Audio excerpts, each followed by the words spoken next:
Good evening, preppers. SHTF here. Well, looks like the world and the U.S. is just going to complete crap again. This new hurricane, Category 5. Oh man, do I feel for the people of Florida. I pray for them. It's gonna be bad. I got a feeling. A lot of evacuations, a lot of panic. Not enough time to prepare if you didn't prepare. So I'm going to try to get this video out real quick on kind of how to set up a preparedness plan for anybody that's not in Florida or anywhere else where the storms are. Because right now, if you don't have a plan, the only thing you can do is pray. Hope you can get out, hope you have somewhere to go, and hope you can get some supplies if you're going to hunker down. Again, my family, we're going to pray for you, but I don't even know if preparedness, getting hit with a Category 5 plan, I don't know, whatever plan you had, if it's not bugging out, it's probably not a good one. But to each their own. Everybody has their own plan. But with that, we'll move on. So I kind of laid out again in my couple bullets here, like what are some details of a preparedness plan? What is a preparedness plan? So preparedness plan is it's a plan to help ensure you and your loved ones are ready for whatever emergency or whatever disaster comes. Bottom line. So you and your family have to come up with it. You guys have to rehearse it. You guys have to practice it. I'm just going to kind of try to give you a very, very simple outline. So if you kind of look at it, what's the risk assessment? So we got to identify what are the potential threats or why the plan? What are we worried about? And do you want to make like a general purpose plan that will cover multiple things? So a bunch of things you'd have to deal with as far as the potential threats are, you got natural disasters, earthquakes, hurricanes, tornadoes, floods, wildfires, etc., stuff like that. Then you have man-made events. So I just did a video on it last night. So civil unrest, industrial accidents, that happens a lot. You'll see constantly industrial accident stuff coming up on the news or on X or wherever you get your media from. Chemical spills. We just went through a rash of that here in the U.S. However they may happen. And terrorism. It's a big one, at least in my eyes, of something that could potentially come and happen here in the United States again. Could be terrorism. More potential threats would be like health emergencies. So pandemics, infectious diseases, local outbreaks, small things like that. Anything health. There's constantly, we did COVID, we did that. But, there could be monkeypox and all different stuff. So any kind of health emergency like that. So once you kind of have all that in your brain and, all right, these are all the potential things that I could need a preparedness plan for. Now you got to evaluate all your local risks. So you have to assess specific, relevant in your region risks and personal risks or anything like that comes up. And then you want to research. You want to research historical events and the likelihood of different types of emergencies in your area. So what could happen, what has happened, where do you live, what your region is. Are you rural? Are you in a city? Are you in an apartment or are you in a condo? Do you own a house? Do you have all that stuff you got to kind of lay out? And that's going to kind of give you your starting point. So once you have your starting point, you're going to assess all the vulnerabilities that you think you have. So you want to identify very family-specific vulnerabilities, such as, do you have young children? Is there an elderly member of your family living with you? Does anyone have any health issues? Do they need special attention? Is the person in a wheelchair? Are they autistic?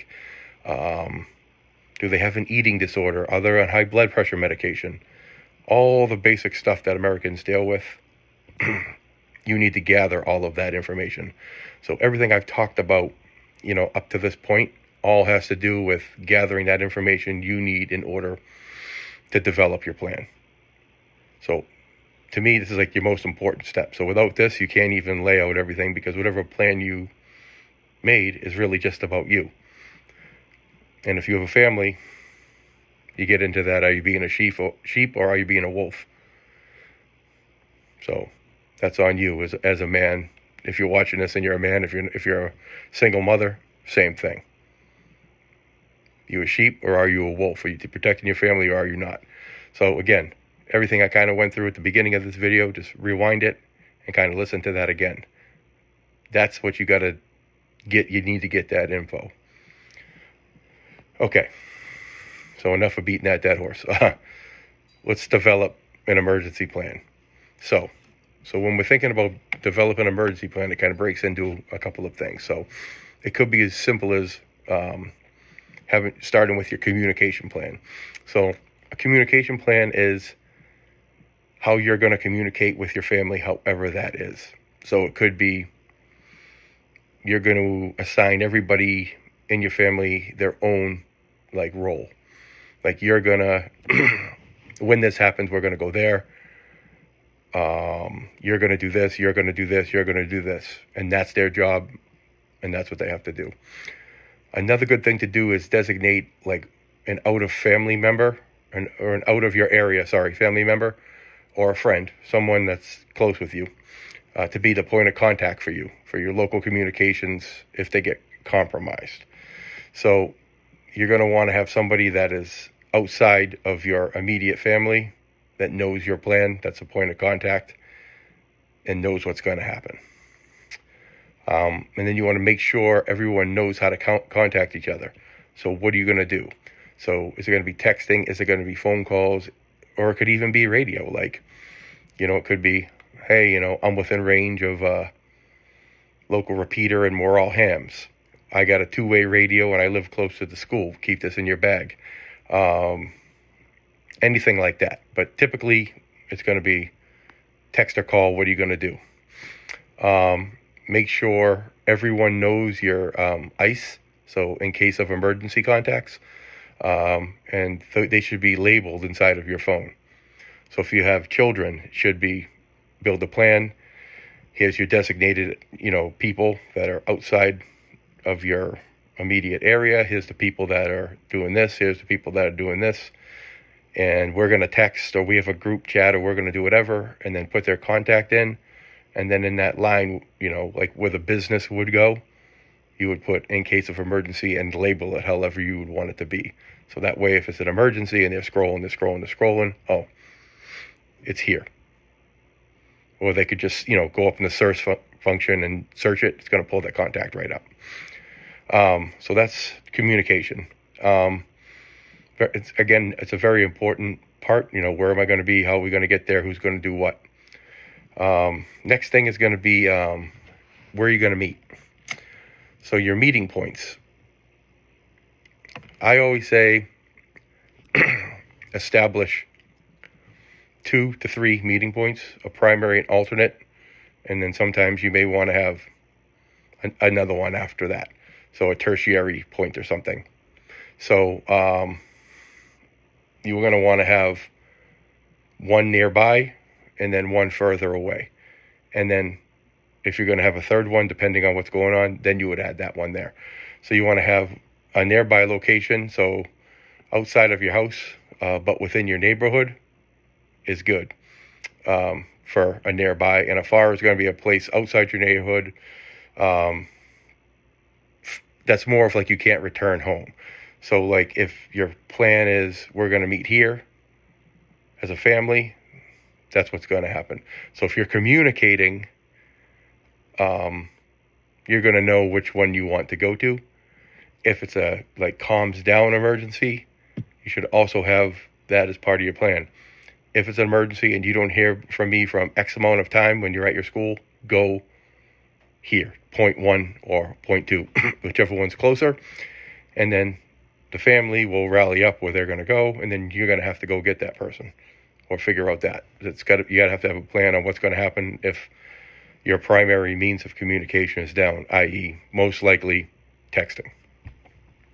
And if texting is down, then probably your cell phone's down, then all the comms are down, and then that's why you got to have this plan, then you got to act. Okay. So now that you got that, you're going to need evacuation routes. So now that you have these points, you want to map out these points, and you want to know all the routes to and from. So you want to have, however many routes is needed. One route to 5 routes, one route to 5 different ways of getting there. Could be, because you could have multiple issues. Like if it's a far point and you're driving or you're on foot, could the primary roads be blocked? Could the secondary roads be blocked? So you got to figure that out. And that's why you got to practice this, which we're going to cover. But you're also going to want to make sure in your alternate route, you talk about, am I going to be walking? Am I going to be biking? Or am we going to be driving? And that should be part of it too when you're actually laying out your route. So route 1 could be, if we have a vehicle, we're going to go from here to there. The other one could be, hey, grab the bikes out of the garage. There's no power, EMP. Or it could be, hey, grab your bug out bag and we're going to move here on foot through the woods. So you got to lay out all those plans. And then now that you got your evacuation route, you evacuated, you got to the point, you got all your loved ones, you can't go back to your house if that's the case. Let's just assume you can't go back to your house. Well, maybe you can't go back to your house. So there's a few differences I guess we could cover. So then you got a shelter. So what's your shelter plan? And I think that's big because you have to understand the difference between a shelter in place, meaning you're going to stay home, or you're going to have to get out and either find somewhere to go, or maybe you can't go back and you're going to try to, go to your local shelter because it's an emergency, but you just can't go back to your house. So if that's your plan, you got to think about that. But sheltering is important, obviously, because it's going to be a very high stress situation, and knowing that you have somewhere to go is going to help everyone's nerves. So you want to identify that. Where are we going to go if we can't shelter in place, meaning we can't go home? So if it's as simple as, hey, there was a chemical spill, everyone met at the locations, mom and dad got in their car, drove to the location, picked up the kids, they were texting the whole time, drove back home, got their emergency radio out, turned on the news or whatever, and found out we had a chemical spill, everyone stay inside their house, then that would be like a successful plan. But anyone that knows anything about this knows that's not normally how things happen. So now that you kind of have all that information, we'll hit very quick on how do you build your emergency kit. And this is just based on building a plan, so I'm just going to cover 72 hours of supplies. So you're going to want to have water, so a gallon of water per person per day. So if you got a mom, a dad, and a kid, you're going to want to have 9 gallons of water. A gallon a day, 72 hours, 3 days, 9 gallons. Food. So in a 72-hour kit, remember you may have to move it. So you want to have non-perishable, easy to prepare items that everybody in your family needs and goes to their dietary concerns. Because what you don't want to do is have somebody eat something inside of this 3-day high-stress situation that is going to make them sick, and not knowing that. So in this case, for the 72 hours, make sure it's something you eat, make sure it's something you don't have to really cook or prepare is easy, and make sure no one's allergic to it or is going to get sick. You got to have your first aid kit and any kind of medication. So there's two ways of looking at first aid. I like to have two different types of first aid kits. So I like to have an actual IFAC trauma kit, tourniquet, shears, pressure dressing, quick clot, however you want to go. I like to have that on every one of my bags. I've got a big emergency kit as well as one in my truck. And then with that, I like to have what I call the boo-boo kit. So that's going to be your bandages, antiseptic, your gloves, minor pain relievers, things like that. So I like to do it. I like to have two kits, but for the sake of the 72-hour kit, as long as you have a boo-boo kit and all the medications that you may need put in there for 3 days, you're good to go. So remember, if you have to leave and you need things like blood pressure monitors, insulin needles, inhaler, not your insulin, you're gonna have to grab that on the way. Obviously, it has to be cooled. Inhalers,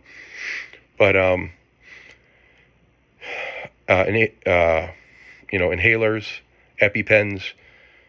If you don't use it and it's extra, even if it's expired, put it in your kit, because you're better off to use it at a weaker strength than not have it at all. So a couple other things you're going to want to have is like some tools and some supplies. So I would say you want to have some multi-purpose tools. So you want to have some type of knife, maybe a Leatherman, because inside the Leatherman you've got everything that you need. Something to start fire. It could be just a Bic lighter or a pack of matches, a little bit of tinder or something like that. A flashlight or headlamp. I like to say have both. They're cheap enough on Amazon. So get yourself a headlamp and a flashlight that use the same batteries, and then have extra batteries. Because the headlamp is for anybody that's not had to move with a pack or gear or anything. The headlamp is the way to go, my opinion. So you may not like it, but in this emergency situation, it's not about like, it's about necessity. So I would say they're cheap enough, get one of each. A portable radio. So they make all kinds of them, but preferably something that runs on batteries, has a solar panel built into it, and a hand crank. So no matter what happens, you can get some type of ability to receive, and you're going to want to monitor that, for news or anything if there's no power or for any reason you may need it. I will tell you, if it has a spot to put headphones in, like a mic port, get a cheap pair of headphones that pop in your ear, because the last thing you want is it to be a really bad emergency with civil unrest or something crazy, and you've got your family, and then you guys just are being loud. So put the headphones in and listen to it that way. And lastly, but very important, at least with this, is going to be, sanitation items. So remember, garbage bags, like little moist towelettes, disinfectant, and female products, depending on your family and how it goes, because that's when you're going to need it. It's a guarantee. You have a wife and a daughter, they're going to need it because there's an emergency. It's just the way that it works. So make sure you have all of that stuff. And that's the basic 3-day stuff. Just enough to get you to your checkpoint and get your rally point, wherever you're going to call it, and then get you to where you're going to shelter in place.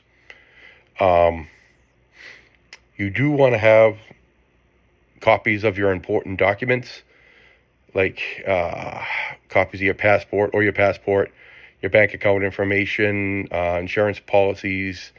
And you can have that in like a little waterproof bag container, or you can store it digitally on a USB drive.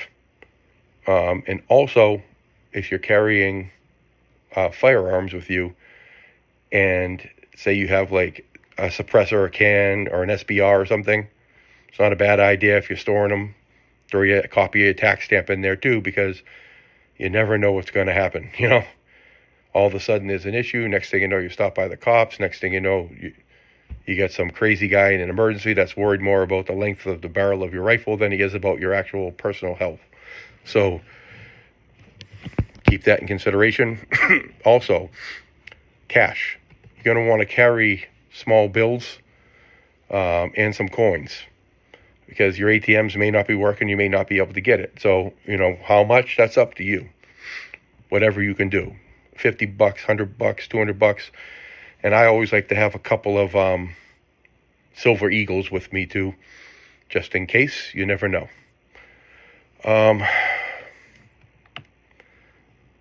Moving on here. So when you're thinking about emergency plans, I think another important thing, at least that I think about when I do this, is what's your financial preparedness? Do you have an emergency fund? And if you don't, you may want to consider it. Even if it's $20 a week.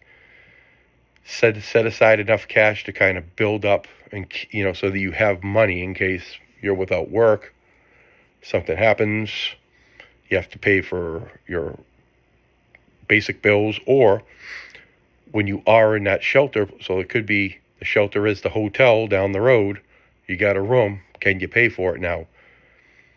You got to think about that. If you can, you have to decide, just like in your larger preparedness plan, is, am I going to do 3 months, 6 months, 9 months, 12 months of food? And then once you get there and you get your plan done, can I start saving up enough money to have that amount of living expenses? Just in case there's an emergency, you're covered for X amount of time. Make sure all of your insurance is up to date. Regularly check and make sure nothing fell off your policy. You have everything covered. Your health insurance is paid up. Your life insurance is paid up, or whatever kind of policy you have. Because in an emergency, not all of them are shit hits the fan. Could be we had a storm. It blew a tree onto your house. The tree went into your house, and now you're screwed with nowhere to go and a hole in the top of your roof. So you're going to want to make sure you have all that. Another thing is like important documents that goes along with that. So like, do you have a copy of your medical history? Does that matter to you? Is there any kind of key account numbers that you need? Do you have a safety deposit box? Do you have a will? That's all other things you're going to think about in your plan. Where is it? What happens? What do I do with it? And then you're going to want to store them, obviously, securely in preferably some type of fireproof or waterproof container or bag. Emergency contacts and information is another key thing. So you want to maintain a physical list. And you want to have everything in there that matters to you. So all your family members that you want to have in there, any of your friends, your doctor, all that information, your vet, if you have dogs, and any of your emergency contacts, you want to have them all labeled. You can even make them and then laminate little cards, and one of those cards can go in everybody's pack. You want to make sure, going back to your family communication, that, again, everyone knows how to contact each other. I'd like to cover that again. And what is your plan if you have no cell service? You got to think about that again. I'm just going to cover it again because it's important. It's going to break down the whole entire thing. So let's look at if you're at home. So if you do have to shelter in place, or you're bugging in, however you want to look at it, then you got to go through and identify all of your home hazards. So you want to identify, heavy furniture, any kind of decorations, anything on the wall that could potentially fall in an earthquake, and try to secure them. They make stuff to secure them. If it's like a big TV, you want to make sure you check all that stuff. Basic home maintenance. You want to keep up on all your landscaping. You want to keep up on your gutters.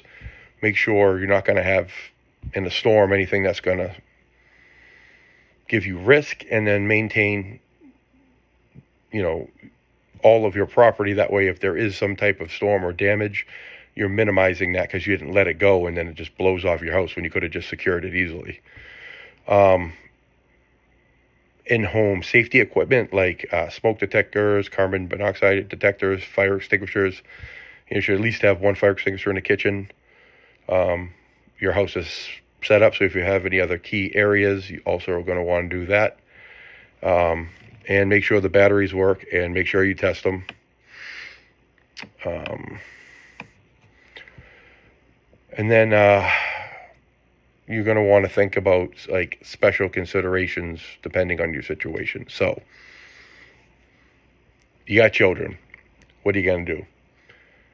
You're going to have games, comfort items, kid-friendly food in your emergency kit, things like that.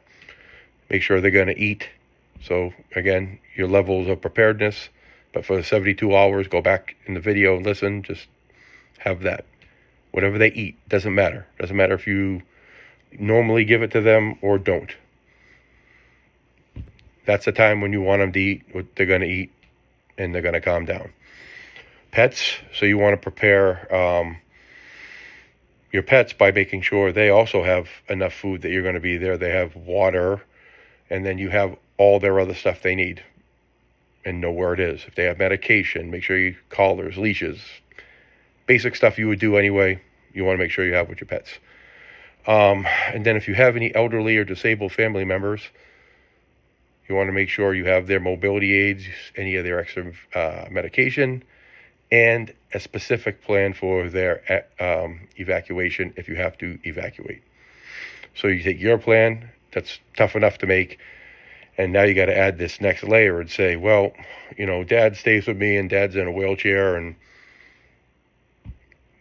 we got to figure it out. So that goes all the way back through your route planning and how are you going to go and what's your evacuation plan. Same thing. And then training and practice. So I like to always tell people when you're dealing with like your family and all that stuff, have everybody take a basic first aid and CPR course.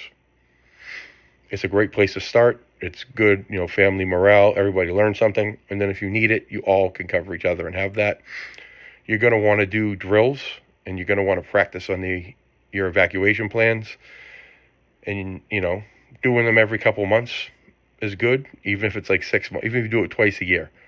But when you do it, you're going to want to, here's all our checkpoints, here's all our points, here's all our routes, and here's the one we're going to drive, here's the one we're going to bike, and here's the one we're going to walk. And when you walk it, you take your pack with you. You got your 3-day supplies. And then once you get there, you're going to go to wherever you're going to stay next, and you're going to go through the whole scenario. Because scenario-based training, you know, the what-if scenario is what's going to separate you from, you know, getting your family where they need to go and not. So make it interactive if you can, but it should be mandatory at least every 6 months. And then lastly, so there's all other kind of things. So know what your community alerts are. What do people do? Is there a community Facebook page? Do they have a local alert messaging system? Does your state have, you know, the SMS, you know, alert that pops up? What are your local TV stations? All that kind of stuff. What's your local broadcast stations? Because you have your little radios and all your stuff. So you want to make sure you do all that. You want to practice monitoring your situation. So at that point you want to simulate, you know, get your radio out, act like you're doing it, check your road conditions. A lot of those radio receivers will have like NOAA, so you can listen to the weather on there and practice all that stuff. And then like social media apps. So if you're going to have them, it's not going to hurt you to follow like your local authorities, your police station, emergency response units. And I always tell people, trusted news sources. That's a tough one with me. I don't really believe any of them. I only go on, I get my info from X. That's the only thing I like, for the most part. I do list like there's a lot of alternative media, which I love, but to each their own. You got to decide what you're going to believe. Because you want to get real-time updates. That may be another way to do it. And then a couple more, last two, I promise. So you're going to want to review your plan regularly. That way you're updating your emergency contacts if you have a change. You're changing out your water. You're checking your food as it's expired. Changing out your batteries every 6 months. Because you don't want to go through this and then you skip this step and then you have an emergency and then you did all this work for nothing. And then practice and refine all of your skills, all of your plans. Make sure you have all the stuff, up to including like your kids grow, man.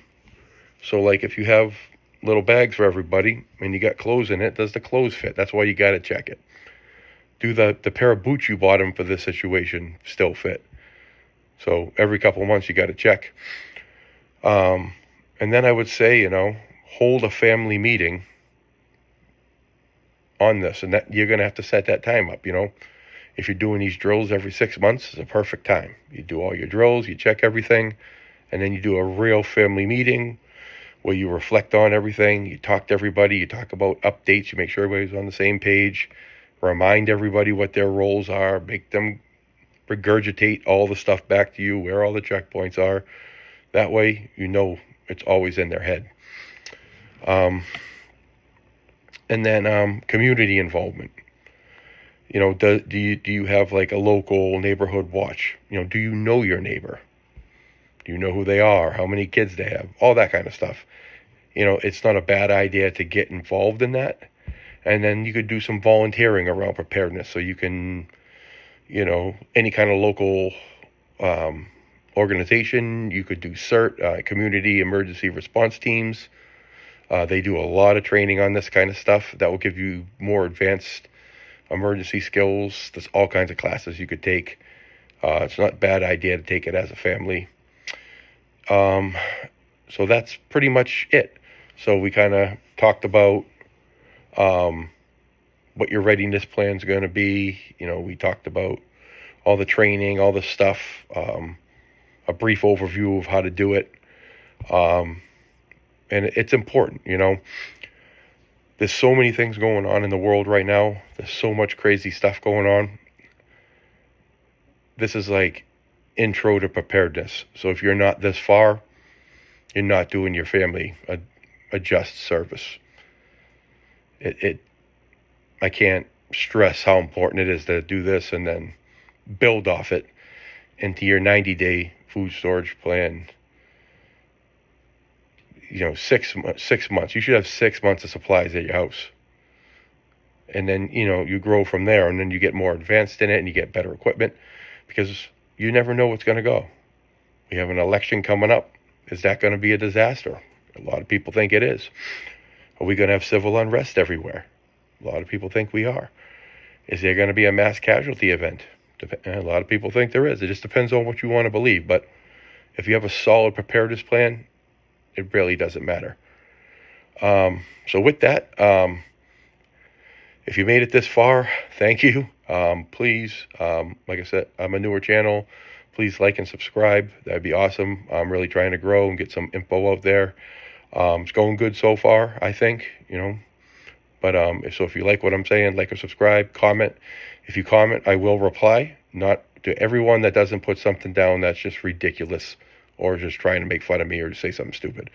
But if you really want me to answer it and you have a real question, you can get my contact info on there. Send me an email. You can message inside of YouTube or Rumble if you're seeing this, or you can follow me on X at SHTF_New Hampshire. I'm active on there every single day for a good portion of the day. Just tag me in something, and I will reply back to you, and we can go from there. So with that, I'm going to close this out. This is SHTF.